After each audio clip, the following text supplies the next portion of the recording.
On the early morning of November 30th, 2025, just minutes after sunrise, Buckingham Palace sent out a statement that immediately reverberated around the globe. Meghan Markle was no longer the Duchess of Sussex. The announcement was cold, brief, and utterly devoid of explanation. Yet it marked only the surface of a far deeper and darker story. Behind the palace walls, tensions, music betrayals, and heartbreak had been simmering for years, hidden from the public eye, and now they were beginning to surface. After enduring countless attacks, public scrutiny, and humiliations, King Charles finally made a decision that would shock the world. That morning, Sir Clive Caldwell, newly appointed as Lord Chamberlain, appeared alone before the press. There was no ceremony, no grand display of royal tradition, no other members of the family present, just one man, one microphone, and 19 words that would forever change history. Meghan Markle's title as Duchess of Sussex had been revoked, effective immediately by order of His Majesty, the King. No reasoning, no apology, no emotional pretense. Music, just an unflinching, irrevocable declaration. Millions around the world paused in disbelief, struggling to comprehend the abruptness and severity of the news. Music, but what made this decision truly chilling was that it had not been made on a whim. It was the result of years of observation, consideration, and inevitability. What had been hidden behind the gilded walls of Buckingham Palace, the private conflicts, music, the untold betrayals, the heartbreaks that the public could never imagine, had finally reached a breaking point. By the time the world absorbed the news, the consequences were already set in motion, forever altering the narrative of the royal family and revealing a story far more complex and devastating than anyone had ever been told. The decision had been forged in silence for months. While Meghan and Harry were busy with interviews, launching projects, and building their brand in California, King Charles was quietly, methodically, and deliberately preparing for this exact moment. The lack of spectacle was intentional. There were no flags, no balcony appearances, no traditional royal pageantry accompanying the announcement. Every element of ceremony deliberately music removed. King Charles didn't want a performance, he wanted resolution. That strategic silence was the monarchy's way of speaking volumes without raising its voice. This wasn't about revenge. It was about reclaiming control. For years, the royal family had weathered the storm of departures, interviews, music Netflix series, and relentless public scrutiny, maintaining their dignity, silence, music, and a steadfast commitment to never complain or explain. But now, the House of Windsor was no longer simply responding. It was drawing a clear line in the sand. On one side stood centuries of tradition, duty, and service. On the other, a former actress who had transformed royalty into a brand. The question then was what music finally pushed King Charles to act to break decades of silence in such a public and devastating way. The answer lay in the signature that changed everything. According to palace sources, music, the decree revoking Meghan's title, was not delegated to a courtier, ceremonial board, advisors, music, or legal teams. King Charles signed it himself. To grasp the weight of this, consider that he handles hundreds of documents daily, most of which are managed by aides. But for this single decisive action, he took the pen personally. The symbolism was unmistakable. This was not mere protocol, not routine procedure, but a deeply personal statement. Buckingham Palace's communications carefully framed it as necessary to safeguard the dignity of the institution rather than as a punitive act. Yet the reality was clear. When a king personally music strips his daughter, and law of her royal title breaks long, standing tradition to make the announcement and leaves no room for ambiguity. It is a message of profound personal resolve, and the truth is, this decision didn't emerge overnight. It was the culmination of months of planning, observation, and deliberation. A moment years in the making that forever altered the narrative of the royal family. The decision emerged from a meticulous investigation that uncovered a pattern of behavior the monarchy could no longer ignore. According to insider sources, senior advisors conducted a detailed internal audit, examining Meghan's public commentary, commercial ventures, and her use of royal associations. Music, what they discovered, wasn't merely problematic. It was, in their words, actively undermining the institution. This wasn't a scandal. Music, it was a quiet, persistent, and calculated erosion of everything the monarchy represents. Once King Charles saw the full scope of what was happening, there was no turning back. Behind the palace walls, while the world was focused on Meghan's Netflix series and new ventures, a covert operation, surnamed Order 17A, was quietly unfolding. Music hidden deep inside St. James's Palace, in a locked room few staff would ever see, a legal maneuver of unprecedented scale was taking shape. Order 17A was not born from vengeance or haste, but from constitutional foresight and a desperate need to preserve the monarchy's authority in a modern age. For over a year, aides compiled evidence. Every use of the Sussex title in contracts, merchandise filings, digital platforms, and interviews leveraging royal connections was documented, painting a damning picture of royalty being commodified rather than honored.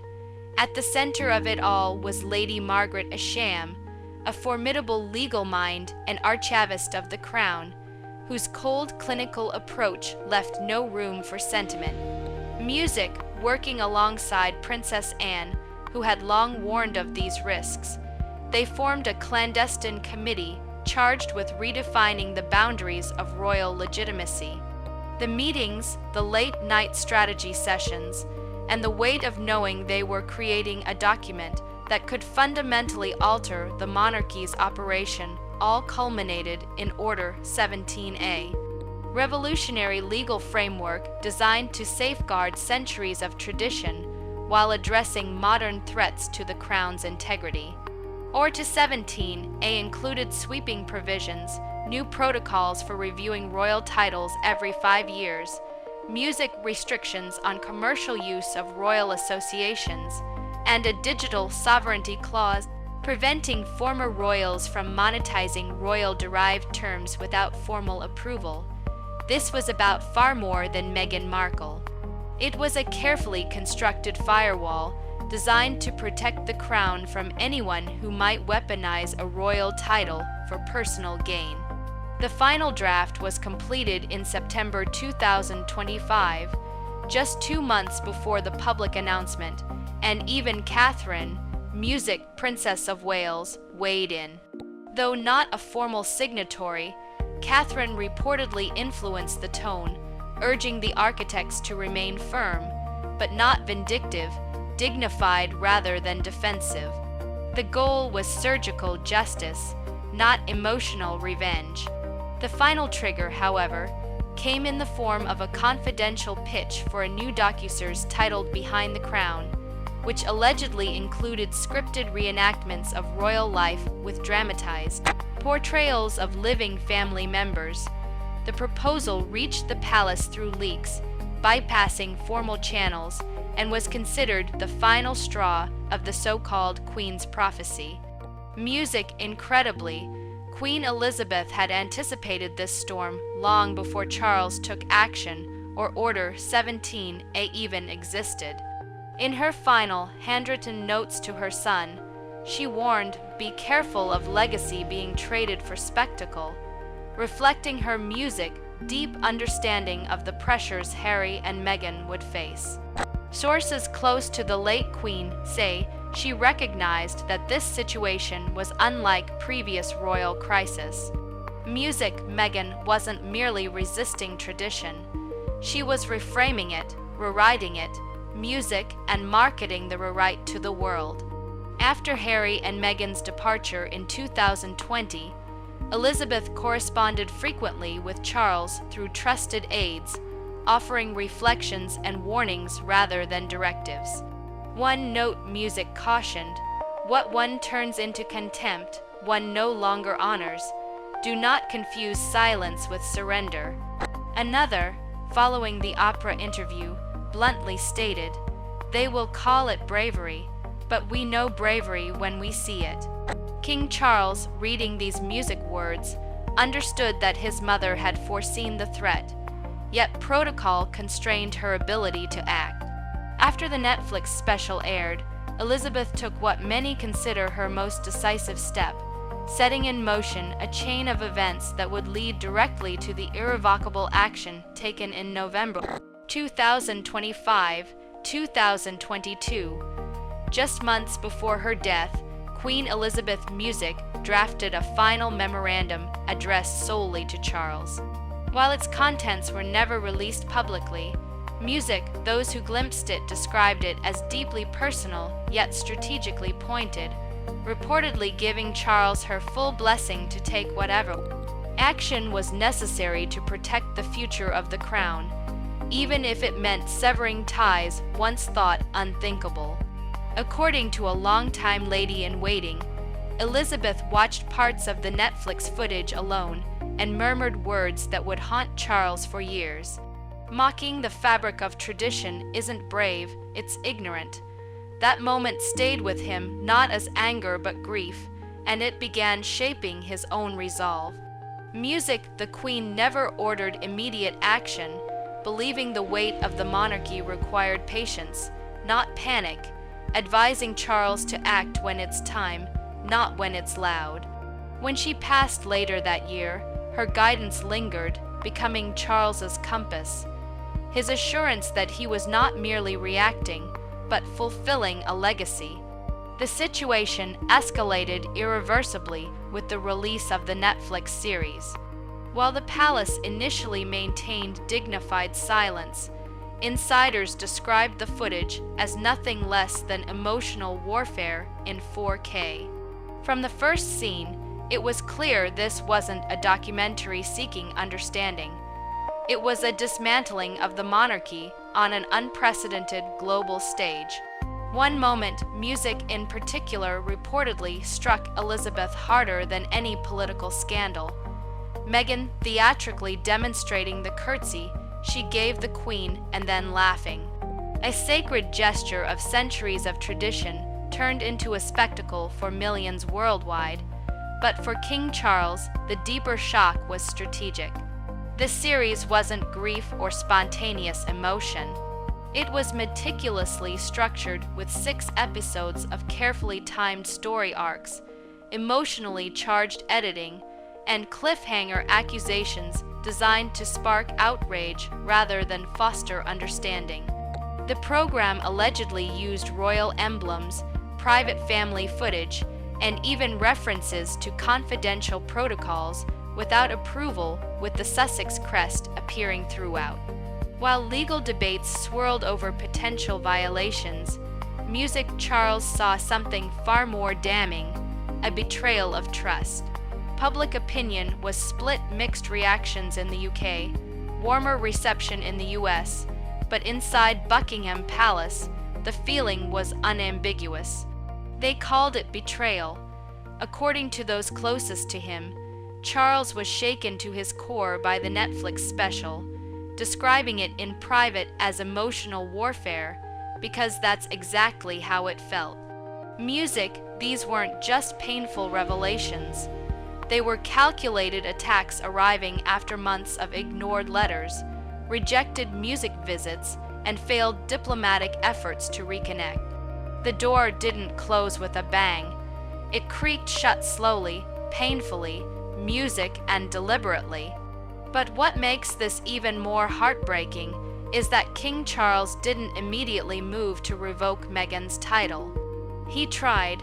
God, did he try? In the wake of the Netflix eruption, he didn't respond with fury.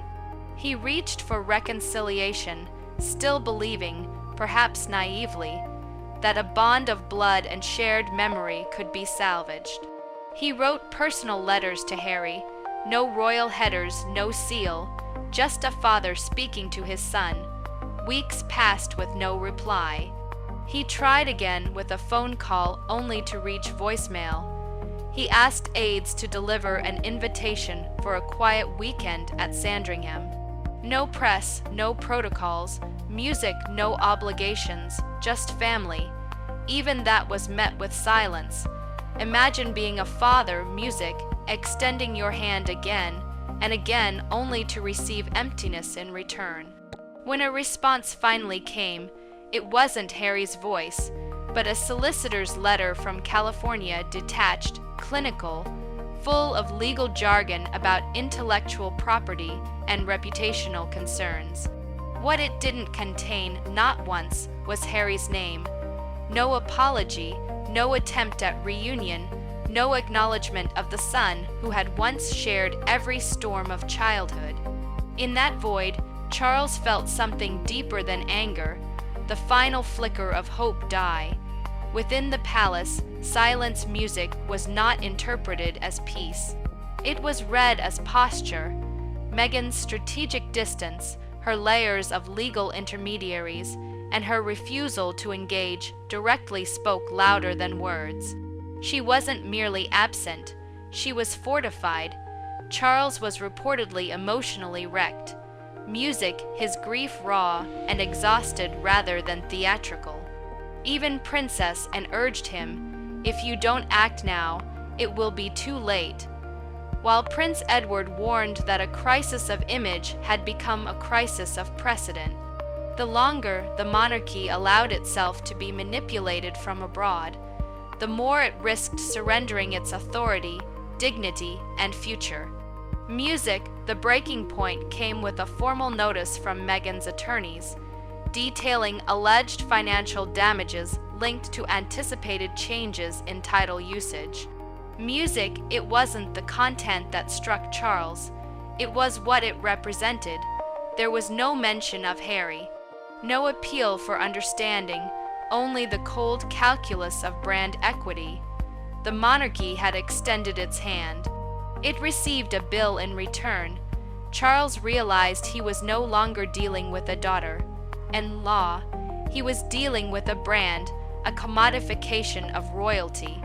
Behind the music, public statements of privacy and healing, a different reality was unfolding in Los Angeles. Trademark filings for Sussex Global Holdings LLC appeared as early as January 2021, listing ventures across publishing, media, fashion, music, digital platforms, and wellness. Meghan's public grievances were not spontaneous outpourings. They were strategically timed. Explosive interviews, book launches, essays, music, Spotify announcements, Netflix specials, and international tours followed one another with precise synchronization, turning personal pain into currency for the Sussex brand. Internal palace legal teams meticulously documented the use of the royal crest without permission, stylized music, Duchess references in foreign contracts, and events implying royal endorsements. The frequency and consistency of these actions alarmed officials. This was not confusion or misstep. Music, it was execution. As one advisor bluntly noted, the crown has survived divorce, abdication, and scandal. But it has never faced commodification. For the first time in its 1,000-year history, the British monarchy confronted an existential threat. Royalty repackaged, distributed, music, and sold globally. Behind palace gates, the mood grew grim. Meghan's enterprise was no longer a private reinvention. It was a rebranding of the institution without consent. Perhaps most heartbreakingly, Harry, once lively and unguarded, had grown insulated, subdued, music, and distant. Letters from Charles went unanswered. Invitations from William quietly declined. Even Catherine's attempt at a private meeting in the U.S. met with silence. Within palace circles, music, the phrase lost to the narrative, began to circulate. Harry had not just grown distant, he had become fully entwined in the global brand his wife had built. Music, the monarchy's greatest fear, was unfolding before them. Not merely that Meghan had left, but that she was constructing her own palace, one with worldwide reach, media dominance, and the Sussex title emblazoned across its gates. The final blow came in the early hours of December 1st, 2025, just one day after the public announcement. And the day following the public announcement, a royal courier delivered a letter to California. Handwritten and sealed with a monarch's crest, it contained words that King Charles refused to let any advisor or aide touch. This was not a decree or protocol. It was a father's final goodbye. Drafted in solitude long after the signatures on Order 17A had dried, Charles insisted on writing it himself, not as king or head of state, but as a father who had exhausted every path to peace. According to sources who have seen it, the letter was tender yet firm, a confession of heartbreak, a plea for clarity, a line drawn not out of vengeance, but out of necessity. Charles told Harry that while he still loved him, the actions taken were not against a person, they were against a distortion. Unlike the Polish press music statement, this letter bore no palace restraint. It was raw and unfiltered. He admitted that he had waited too long music to act, hoping Meghan would one day return not merely to the family, but to its values. He wrote of the pain caused by mockery, strategic silences, music, and legal barricades, yet ended with a sentence heavy with both regret and hope. The door remains open to the son I knew. If he ever returns without the mask, that mask, the brand, the performance, the carefully curated image replacing the authentic Harry, was what grieved him most. Hours later, the monarchy sealed the moment quietly at Windsor Castle, for officials placed a parchment card marked Duchess of Sussex into the legacy vault and stamped music it ceased by royal directive. That vault had not been opened for title removal since 1936, and now it held one more chapter. Meanwhile, back in Montecito, Meghan's music team responded swiftly with a carefully worded, cold statement emphasizing her commitment to equity, compassion, music, and family values. Beautiful corporate words meaningless to those who understood the stakes. Nowhere in the statement was Charles acknowledged. Nowhere was Harry's father mentioned. To palace insiders, it confirmed that this was no longer about family, but about branding, legacy, music, and leverage. Yet, while the world fixated on loss, a quiet transformation was occurring within the palace. Lady Louise Windsor, daughter of Prince Edward and granddaughter of Queen Elizabeth, began quietly stepping forward. Unlike Meghan, she did not seek headlines or controversy. Music throughout late 2025, she accompanied Princess and on engagements across Yorkshire and Lincolnshire, taking on royal duties not with entitlement, but with measured resolve, demonstrating that while one branch of the family pursued fame and commerce, another was quietly upholding tradition and service.